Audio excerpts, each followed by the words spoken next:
दोस्तों, आप सभी का स्वागत है आज के मोटिवेशन कह लीजिए या बायोग्राफी बोलो।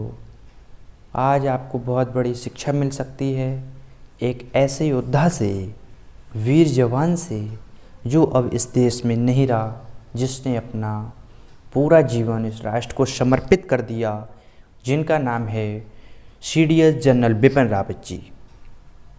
चलिए दोस्तों, उनके कुछ पलों को याद कर लेते हैं। कैसे, कहाँ पढ़ाई की, फिर कैसे आर्मी ज्वाइन की और कैसे सीडीएस बने। इस संघर्ष में जीवन को यादगार बनाने के लिए आपके सामने उनके जीवन के कुछ अंश जो मुझे मिल सके प्रस्तुत करने जा रहा हूँ। आपसे निवेदन है इस चैनल को सब्सक्राइब जरूर कर लें, क्योंकि इस चैनल पर आपको updated news, motivational video and study material available कराया जाता है। सभी से निवेदन कर रहा हूं कि इस चैनल को सब्सक्राइब कर लें, वीडियो को लाइक ज़रूर करें। चलिए स्टार्ट करते हैं बिपिन रावत जी की कहानी। आप सभी लोग जानते हैं कि 8 दिसंबर 2021 एक ऐसा हादसा जो इतिहास के पन्नों में लिखा जाएगा, जिसको सोचा भी नहीं जा सकता। ऐसा हादसा अचानक अकस्मात हो गया। दोस्तों, 8 दिसंबर बुधवार मैं एनसीसी की परेड में था। लगभग 12:10 या 15 मिनट के समय था। एनसीसी की परेड चल रही थी। वहाँ सूचना मिली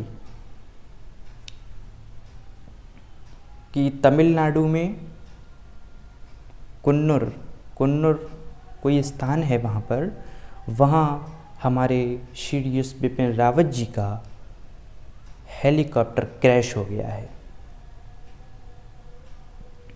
जिस हेलीकॉप्टर का नाम है मिल MI-17। खबर मिलते ही बड़ा दुखद महसूस हुआ। परेड को रोका गया एंड दुआएं दी कि सही हो जाएं, मगर हमारे बिपिन रावत जी पंचतत्व में विलीन हुए। 10 दिसंबर शुक्रवार को पंचतत्व में विलीन हो गए। उनकी पत्नी मधुलिका जी उनके जीवन में शादी से लेकर, विवाह से लेकर और अलविदा तक साथ ही रही। इतना साथ निभाया। बहुत ही संघर्ष में महिला थी। उनको जितनी बार सैल्यूट किया जाए बहुत ही कम है। ऐसी देश की नारी को बारंबार प्रणाम, उनका वंदन करता हूँ। इस हादसे से तो आप परिचित होंगे ही, क्योंकि बहुत सारी न्यूज़ आपने देखी होंगी, तो उससे तो आप परिचित होंगे ही। चलिए, आपको कुछ थोड़े से मुझे अंश मिले हैं इनके जीवन के, वो आप तक पहुंचाने का प्रयास कर रहा हूं।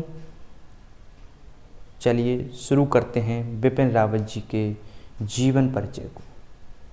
चैनल को सब्सक्राइब जरूर कर लें, क्योंकि ऐसी वीडियो देखने के लिए अभय ठाकुर चैनल पर ही सबसे पहले अवेलेबल कराया जाएगा। आप इस चैनल को सब्सक्राइब जरूर कर लें। यहाँ news, motivation video and study material आपको अवेलेबल कराया जाएगा। चलिए शुरू करते हैं सीडीएस जनरल बिपिन रावत जी की बायोग्राफी। इनका पूरा नाम बिपिन लक्ष्मण सिंह रावत जी, जिनका जन्म 16 मार्च 1958 को उत्तर प्रदेश के गढ़वाल जिले, जो वर्तमान में उत्तराखंड में है, लेकिन उनके जन्म के समय उत्तर प्रदेश में था, अब उत्तराखंड में है, गढ़वाल जिले के पौड़ी में जन्म हुआ था। इनका परिवार कई पीढ़ियों से, बहुत सारी बाबा परबाबा, इनकी पीढ़ियां ही सेवा में रहीं, आर्मी में रहीं। सेना से इतना लगाव था कि बहुत ही पीछे की पीढ़ियां तक आर्मी में रही हैं। कई पीढ़ियां सेना में सेवा दे चुकी थी इनके पिता लक्ष्मण सिंह रावत पौड़ी गढ़वाल जिले के सैनी गांव से थे और लेफ्टिनेंट जनरल के पद से सेवानिवृत्त हुए थे।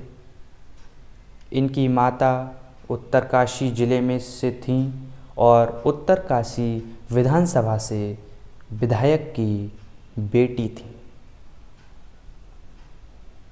जिनका नाम किशन सिंह परमार था। जनरल रावत की शुरुआती शिक्षा देहरादून के कैवरेन हॉल स्कूल और शिमला के सेंट स्टैंडर्ड स्कूल में हुई। इसके बाद उन्होंने खड़गवासला स्थित राष्ट्रीय अकेडमी, जिसे एनडीए, में दाखिला लिया। इसके बाद रावत जी ने भारतीय सैन्य अकादमी देहरादून में प्रथम श्रेणी से स्नातक की शिक्षा प्राप्त की और यहाँ उनके बेहतरीन प्रदर्शन के लिए उन्हें सोर्ड ऑफ ऑनर दिया गया। रावत जी ने defence services staff college Wellington से भी स्नातक की शिक्षा ली और कोर्ट लेवेंडरवर्थ स्थित United states army command and general staff college से 1997 में आदि ग्रहण की। रावत जी ने मद्रास विश्वविद्यालय से रक्षा अध्ययन विषय में एमफिल और 2011 में चौधरी चरण सिंह विश्वविद्यालय से पीएचडी की उपाधि प्राप्त की। ये उनका जीवन का संघर्ष जो मैंने आपको बताया, एक बचपन की शुरुआती शिक्षा से लेकर पीएचडी तक का सफ़र रहा। उसके बाद उन्होंने सेना को ज्वाइन किया। सैन्य सेवाएं उनकी रहीं। सुनिए, सैन्य सेवाएं भी आपको बता रहा हूँ। जनरल रावत ने 11वीं गोरखा राइफल की 5वीं बटालियन से 1978 में अपने करियर की शुरुआत की। जनवरी 1979 में सेना में मिजोरम से प्रथम नियुक्ति पाई। नेका इलाके में तैनाती के दौरान उन्होंने बटालियन की अगुवाई की। कांगो से संयुक्त राष्ट्र की पीस कीपिंग फोर्स की भी अगुवाई की। 1 सितंबर 2016 को सेना के उप प्रमुख पद का पद संभाला और 31 दिसंबर 2016 को सेना प्रमुख का पद संभाला। यह उन्होंने सेना में अपना करियर बनाया इस प्रकार। और 62 या 61 वर्ष की उम्र में उन्होंने सेना प्रमुख से थल सेना के सेना प्रमुख थे, वहाँ से रिटायर हो गए। उसके बाद उन्हें सीडीएस बनाया गया और हमारे इस भारत के प्रथम CDS mister general Vipin Rawat ji ही थे। उनका निधन किस प्रकार हुआ आप लोग ज्ञात है, आपको कुछ बता रहा हूँ। 8 दिसंबर 2021 को जनरल रावत और उनकी पत्नी श्री मधुलिका जी, उनके निजी स्टाफ के अन्य सदस्यों समेत कुल 10 यात्री और चालक दल के 4 सदस्य यानी कि कुल 14 यात्री मौजूद थे। भारतीय वायुसेना का मिल MI-17 हेलीकॉप्टर था जो शुलुरु वायुसेना हवाई अड्डे से वेलिंगटन स्थित रक्षा स्टाफ कॉलेज जा रहा था, जहां जनरल रावत जी को व्याख्यान देना था। स्थानीय समय अनुसार अपराह्न 12:10 या 12:15 के लगभग एक क्रैश हुआ। जिस स्थान पर उन्हें जाना था वहां से 10 किलोमीटर पहले क्रैश हुआ। बहुत ही दुखद सूचना जब देश को पता लगी, मातम सा छा गया इस देश में। कभी सोचा नहीं था इस प्रकार का हादसा हो सकेगा। बहुत ही दर्दनाक हादसा हुआ। यह नीलगिरी जिले कुन्नूरू तालुकों के वंदी 16 ग्राम पंचायत में स्थित एक निजी चाय बागवान की आवासीय कॉलोनी के समीप ये दुर्घटना हुई और क्रैश होने के बाद हमारी टीमों ने जवानों को निकाला तो 11 जवानों की तो तुरंत ही मृत्यु की पुष्टि हुई, जिसमें हमारे बिपिन रावत जी और उनकी पत्नी मधुलिका भी शामिल थे। इस दुर्घटना में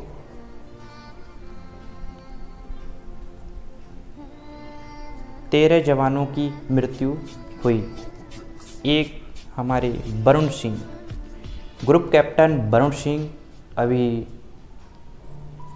दुर्घटनाग्रस्त वो भी हुए, मगर बहुत ही ईश्वर की कृपा थी उन पर, जो केवल चोटिल ही हुए और उनका इलाज चल रहा है।